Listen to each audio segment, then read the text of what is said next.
السلام عليكم ورحمة الله وبركاته.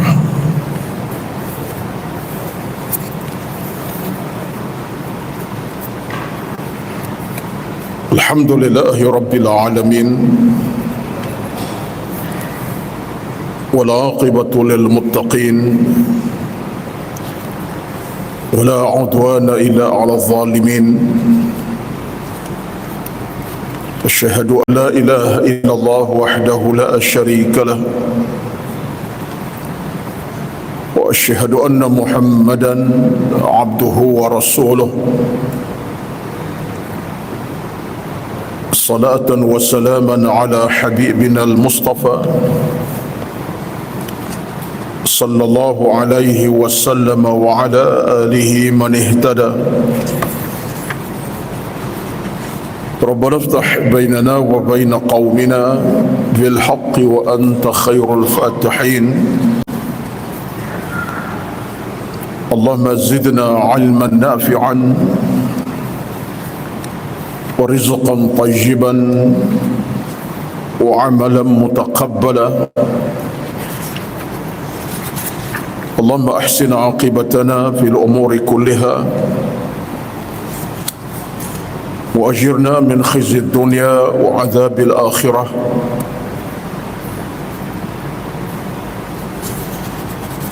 اللهم أعنا على ذكرك وشكرك وحسن عبادتك.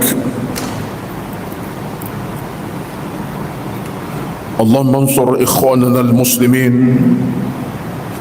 والمجاهدين في فلسطين. اللهم دمر أعداءك أعداء الدين،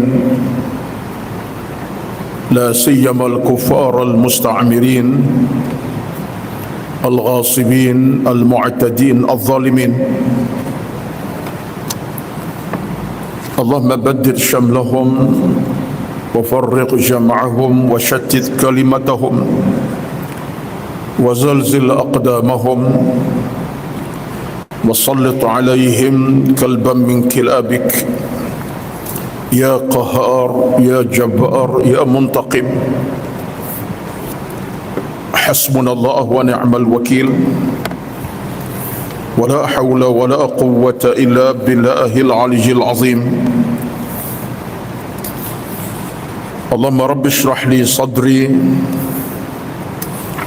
ويسر لي أمري واحلل عقدة من لساني يفقه قولي يا رب العالمين. أما بعد، أعوذ بالله من الشيطان الرجيم. وتعاونوا على البر والتقوى ولا تعاونوا على الإثم والعدوان واتقوا الله إن الله شديد العقاب.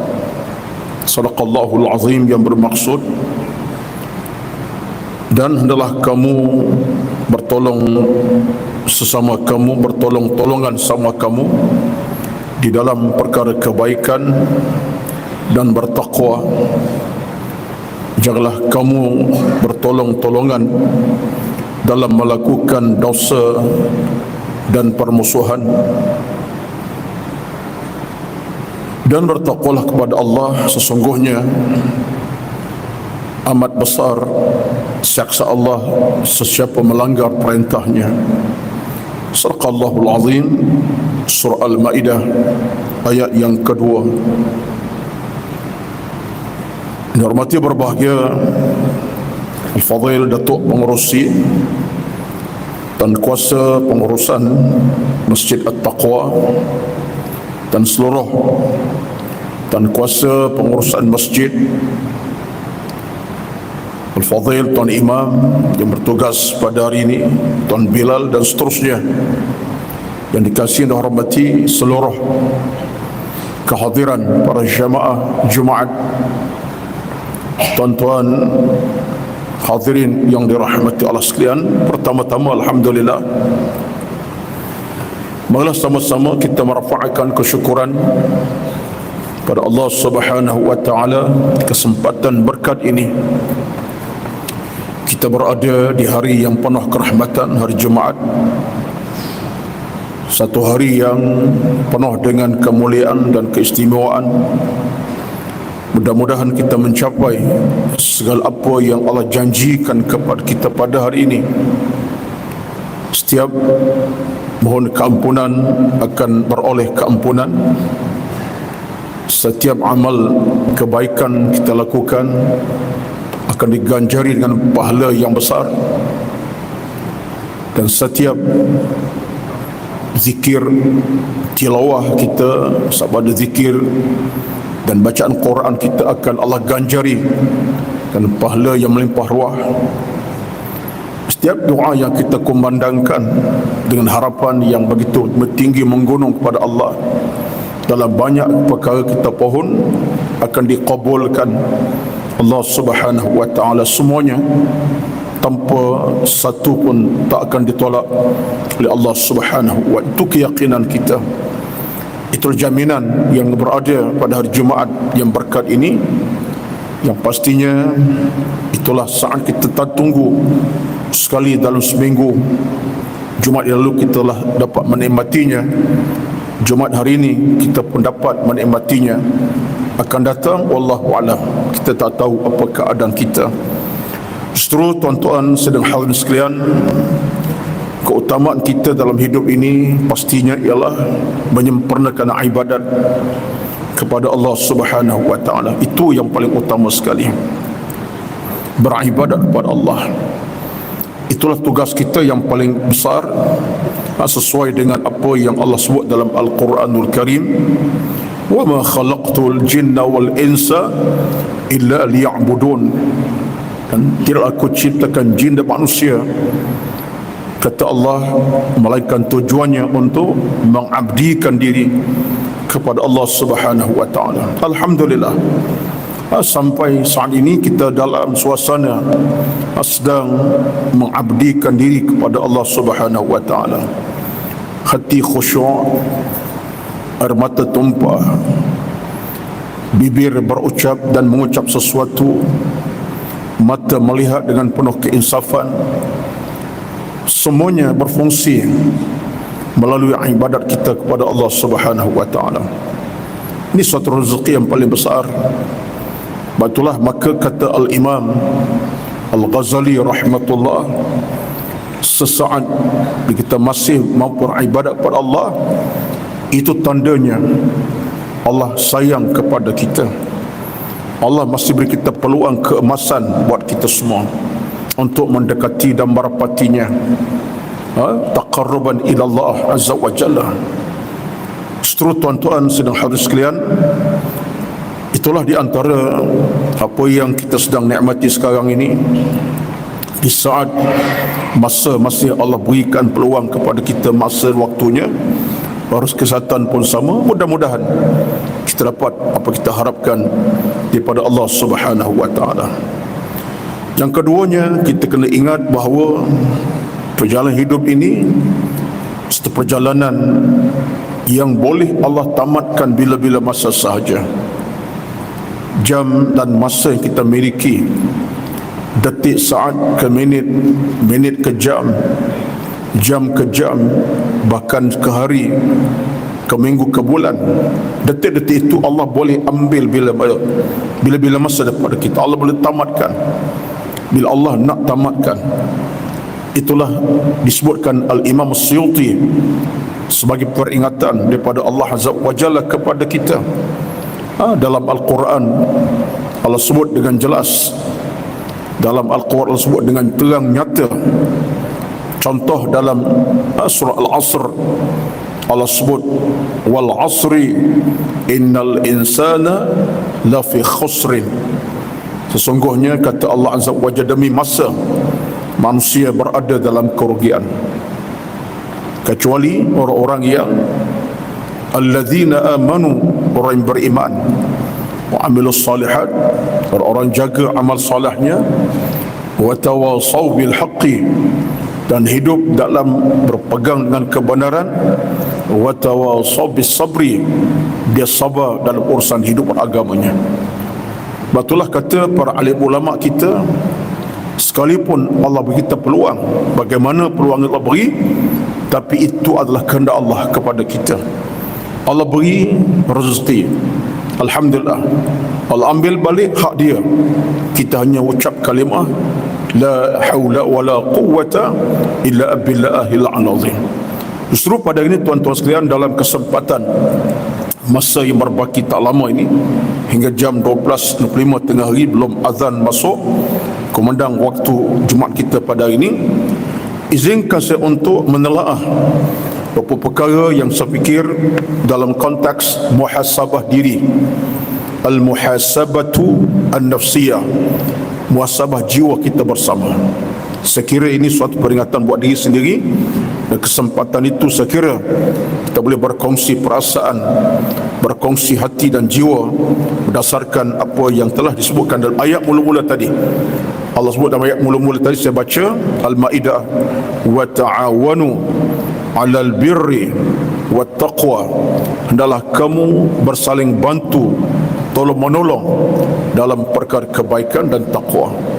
Jangan, kata Allah, wala ta'awanu 'alal ithmi wal 'udwan, jangan kamu bersaling bantu dalam perkara dosa dan permusuhan. Ini garis pandu dalam agama. Baik. Yang pertama sekali antara noktah yang saya nak sentuh pada hari ini ialah dalam hidup kita ini peluang keemasan yang Allah beri amat luas sekali. Salah satu peluang keemasan kita kena raih segera sebelum tiba saat ketika Allah ambil pada kita nikmat rezeki adalah rezeki harta, rezeki dunia kita nikmati.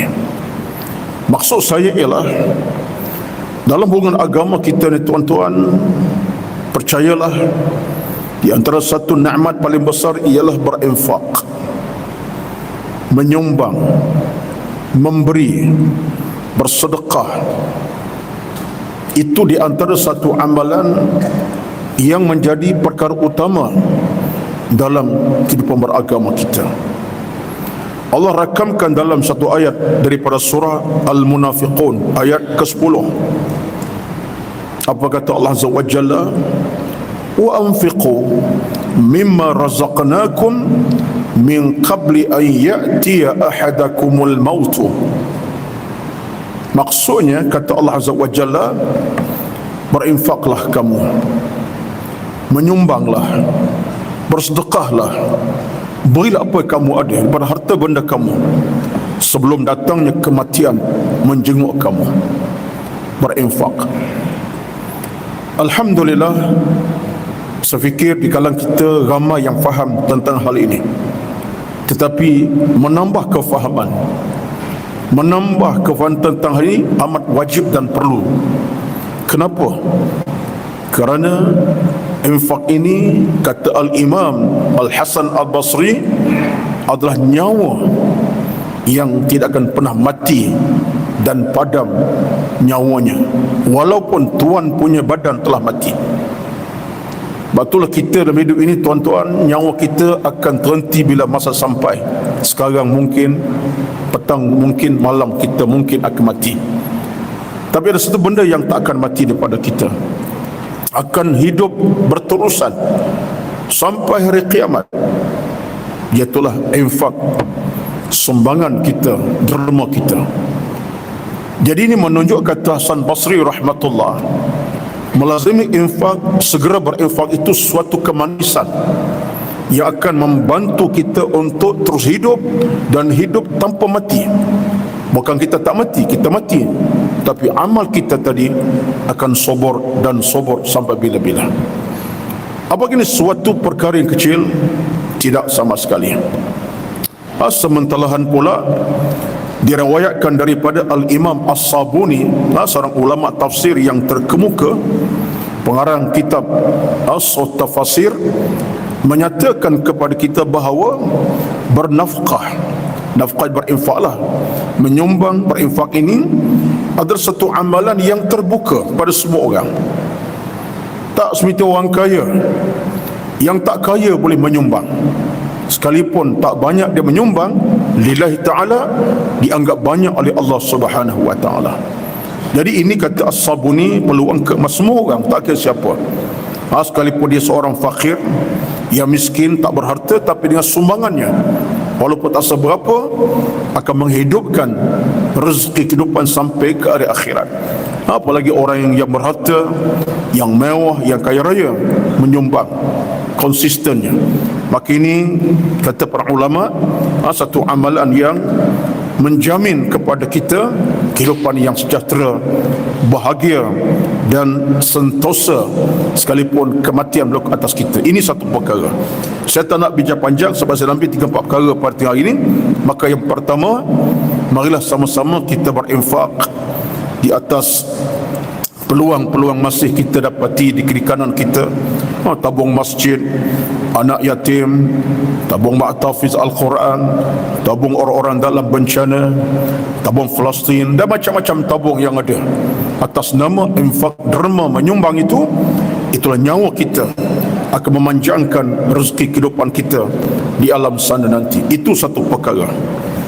Yang keduanya, antara amalan yang penting dalam kehidupan beragama kita ialah kita dalam hidup ini, tuan-tuan dan puan-puan, tuan sedang harus sekalian, dianjurkan kita untuk kita sentiasa berada dalam keadaan suka untuk membantu orang lain dengan pelbagai cara dan keadaan.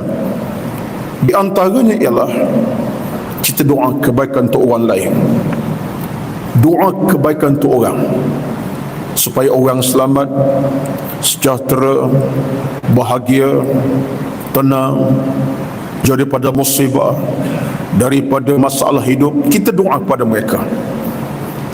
Ini dinyatakan Nabi hadis yang sahih. Doa yang paling Allah suka dengar pada hambanya ialah apa dia? Da'awatul muslimi li akhihi. Doa seorang muslim pada saudara yang lain. Saat kita berdoa pada orang lain, minta orang bahagia, kita bahagia. Orang senang, kita senang. Orang diangkat darjah kebaikan, kita pun sama. Orang dijauhkan musibah, kita pun tak nak musibah berlaku. Tengok orang dalam kesempitan, doa keluasan rezeki. Kita suka tengok orang dalam kebaikan. Apa berlaku, doa kepadanya. Kata Nabi, Allah paling suka menanti hambanya berdoa, apalagi orang tu yang kita tak tahu doa kita. Ala zahril ghaibi. Saya doa kepada Al-Fadhil Datuk Pengusi sebagai contoh. Dia tak tahu saya doa kepada dia, tapi saya doa minta beliau sehat, dalam keimanan, dalam kebaikan, rezeki yang dimurahkan, hidup bahagia. Saya doa kepadanya tanpa dia tahu. Ini satu doa yang Allah paling suka, tuan-tuan. Maka dalam hidup kita beragama ni, pastilah kita dalam bermasyarakat, kita dapat kira-kira ada orang bermasalah yang diuji dengan ujian macam-macam, ujian sakit, ujian yang tak berapa nak membahagiakan dia, kesempitan, apa lagi lah yang kita doa itu orang-orang yang kita sayangi dalam kesempitan. Ya Allah, permudahkan urusan hidupnya. Ya Allah, sahabat aku ini dalam kesakitan amat dahsyat, ujian datang kepada, ya Allah sembuhkan dia. Contohnya, Allahu Akbar, tuan-tuan dirahmati sekalian. Pulangan kebaikan bukan untuk dia yang kita doakan, kita pun sama peroleh kebaikan. Saya tak tahu nak kata apalah, tapi ini satu perkongsian dalam agama. Satu perkongsian Nabi sebut dalam hadis, da'awatul mar'il muslimi li akhihi bi ghaibi zahril ghaibi mustajabah. Kata Nabi, doa yang kita kumandangkan itu pada sahabat kita yang lain, dia tak tahu doa kita begitu begini, kata Allah, kata Nabi, Allah terima, dan kita berkongsi kebaikan sama. Tuan-tuan boleh bayangkanlah, kita seramai hadir dalam masjid pada pagi ini, ada kalangan saudara kita yang sakit, dalam hidup yang tak menentu, ujian mendatang. Berapa ramai? Ada bukan tak ada, tak jauh pun keluarga sendiri. Kita doa pada mereka. Angkat tangan hari Jumaat, hari penuh keberkatan. Ya Allah, aku dah khabar kawanku sedang sakit tenat, diuji olehmu ya Allah dengan kepayahan hidup, rezekikan kesihatan kepadanya, angkatlah musibah padanya. Contoh, tuan-tuan sekalian, tidak pernah akan merugikan kita sebenarnya. Ini satu kebijakan yang ada dalam hati seorang mukmin pada orang lain. Bukan saja nak dia walafiat, senang, bahagia, dia nak tengok orang lain pun sama bahagia, tenang, selesa, sihat dan sebagainya. Inilah dikatakan sebagai maksud daripada nikmat ukhuwah, berdahud dalam agama. Itu maksimum. Nak tengok orang bahagia macam kita bahagia, nak tengok orang sihat macam kita sihat, tak nak tengok orang dalam duka cita, kepayahan dan musibah. Ini semua tuan-tuan amalan yang menjadi amalan utama dalam kehidupan seorang yang beriman kepada Allah Subhanahu wa taala. Dua. Yang ketiga, dalam kehidupan beragama kita ini, antara amalan yang akan memberikan kita by cash kelebihan dan pahala, by cash, bukan backdated, Allah beri segera pahala dan kebaikannya, ialah kita sentiasa menyatukan hubungan sama kita. Ucapan paling simple sabda Nabi dalam hadis daripada Al-Imam Bukhari, Nabi bersabda, wa taqra'us salama ala man arafta wa man lam ta'rif, iaitu kita menyebarluaskan ucapan salam sesama kita, kenal ataupun tak kenal. Kamu kenal ke tak kenal, ucapkan salam. Jumpa, Assalamualaikum. Kita pada kenderaan nak ke masjid, ada kawan kita sedang di depan sana, tak ada bagi salam, kita sebut Assalamualaikum, tak kenal pun. Atau dia ucap salam kepada kita. Saya tadi keluar kenderaan, sambil keluar tak ada turun kena lagi, Assalamualaikum Ustaz, Alhamdulillah. Saya tak kenal pun, tapi itulah budaya dalam agama.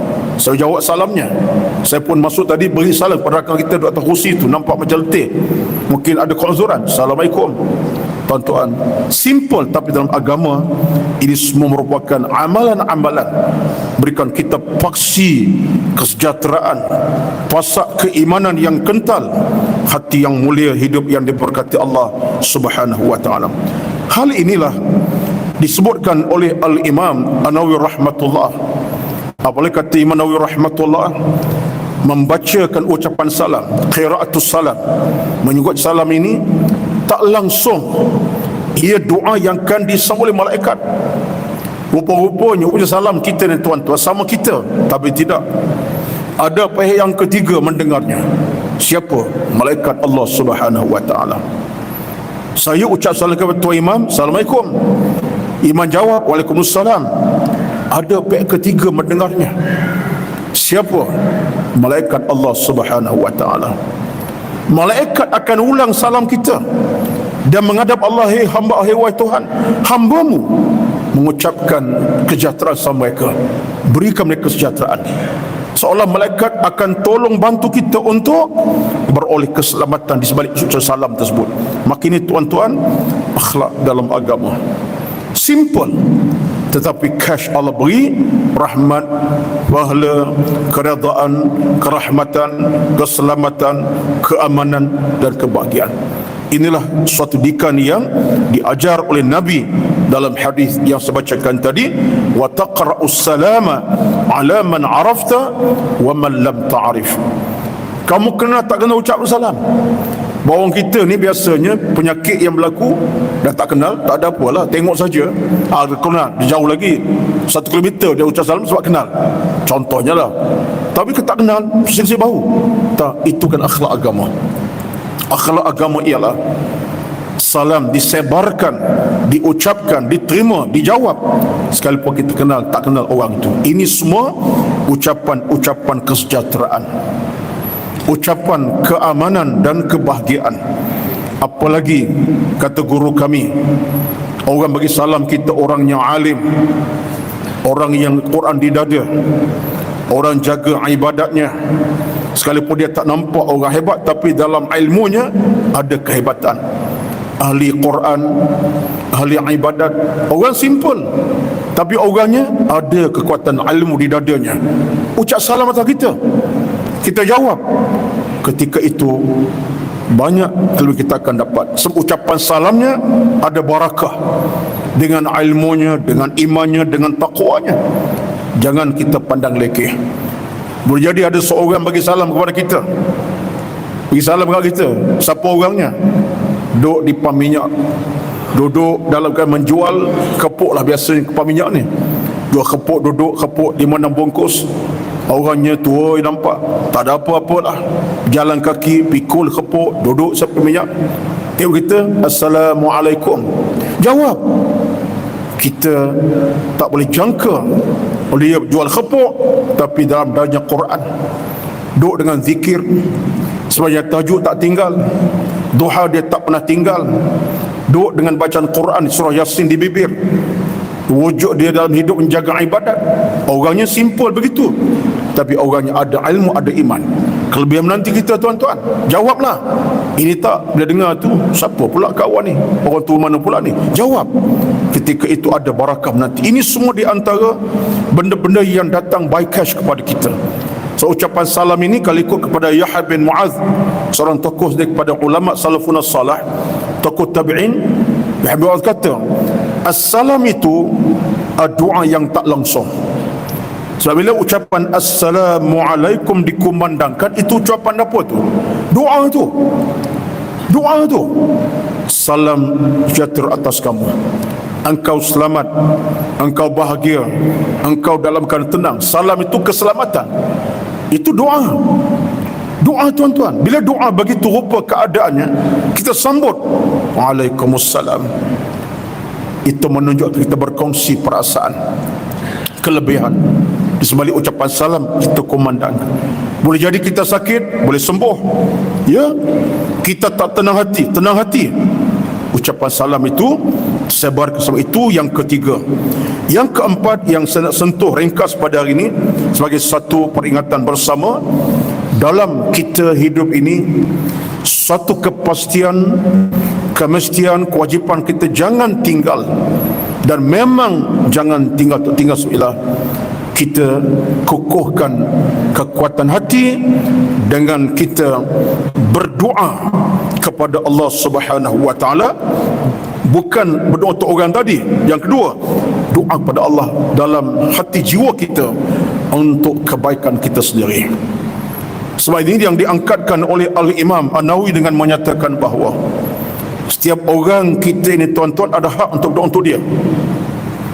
Sebab kita dengan kita ni ada di sana satu posisi besar dalam agama. Apa dia? Berkat. Cuma dalam hidup orang Melayu ni kadang-kadang, minta maaf sebut, dia tak yakin doa dia. Dia nak doa orang juga kepada dia. Dia macam tak yakin doa dia untuk dia. Dia harap doa tu imam untuk dia, minta doa alim untuk dia. Sedangkan doa kita untuk kita sendiri adalah sesuatu tanda aras penting menunjukkan kesungguhan kita, keyakinan kita kepada Allah Subhanahu wa taala. Siapapun kita, Allah Ustaz, saya ni bukan orang berilmu, orang alim, habis saya tak yakin doa diterima. Siapa kata macam tu? Sebab Nabi bersabda, Nabi kata apa? Hadis yang sahih, Nabi kata apa? Ud'ullaha wa antum muqinuna bil ijabati. Allah, itu kata Nabi, yang ajar Nabi. Nabi kata apa? Ud'ullah, kamu doa, kamu sendiri doa kepada Allah dan yakin. Wa antum muqinuna bil ijabati, kamu yakin yang kamu akan diterima doa oleh Allah Azza wa Jalla. Tonton hadis tu, Nabi minta kita doa untuk kita dan yakin Allah terima doa kita. Kita angkatlah tangan pagi, petang, malam, siang, minta keselamatan buat diri, minta ditambahkan keimanan, jauhkan musibah, angkat penyakit, diberikan rahmat kehidupan, macam-macam, dengan keyakinan bahawa kita boleh, kita mampu. Seolah-olahnya kita perlu harap orang lain dah. Sekalipun nak boleh, dalam hubungan agama ada nama amal tawassul dengan masih hidup. Jumpa tu imam masjid, tu imam doakan saya 2-3 hari ni tak apa, nak tenang hati, tak ada masalah. Jumpa dengan tok guru yang alim, jumpa tok guru doakan saya, rasa macam hati tak berapa nak tenang, ada masalah hidup sekali dua ni, tak salah. Sebab orang tu alim, dia masih hidup. Yang tak boleh orang telah mati. Maksudnya ialah dengan orang yang masih hidup sila, tak ada masalah. Orang tu alim, ahli Quran, tu imam masjid kita, tu guru. Tetapi sebenarnya kita dengan kita lebih aula untuk mohon kepada Allah. Sebab kita tahu niat kita, hasrat kita, apa kita nak kepada Allah Azza wa Jalla. Keyakinan penting. Ini antara amalan penting. Dan saya sentiasa berpandangan bahawa tiap-tiap kita ini ada barakah tersendiri. Ada barakah tersendiri. Apalagi kalau kita guna kesempatan doa pada waktunya. Ya, saya dengan keyakinan diri saya akan doa untuk saya 1001 maksud, yang makna saya nak satu benda pada Allah Azza wa Jalla. Dengan hati yakin Allah terima doaku, ambil pula waktu yang berkat. Non bangun 4:30 pagi belum subuh, hampar sejadah, ambil wudu, angkat takbir 2 rakaat, sujud dan salam, doa. Apakah tidak mustahil Allah terima doa kita? Lepas salat fardu, ambil masa dan air mata tumpah, doa pada Allah 2-3 minit, 10 minit. Apakah tidak menjamin Allah punya penerimaan? Kenapa tak yakin? Sebab semua kita ada kesempatan. Tak ada orang yang Allah tolak doanya dengan sebab kata Nabi, wa antum muqinuna bil ijabati. Yakinlah Allah terima doa kamu. Sebab Allah tidak pernah meletakkan antara hambanya gap. Yang ni aku tak terima, yang tu aku terima. Tak. Allah dengari rintihan munajat kita, hati yang tulus, ikhlas, kemauan tinggi. Sebab Allah sebut dalam Quran, ya'lamu kha'inatal a'yun wa ma tukhfi sudur. Allah tahu apa yang kamu nak pada aku, rahsia dalaman kamu Allah tahu. Ini semua tuan-tuan penting. 4. Dan yang kelima terakhir dalam masa terbatas ini, yang saya nak nukilkan juga sebagai peringatan. Ini saya kira muhasabah ni. Tajuk hari ini muhasabah dirilah.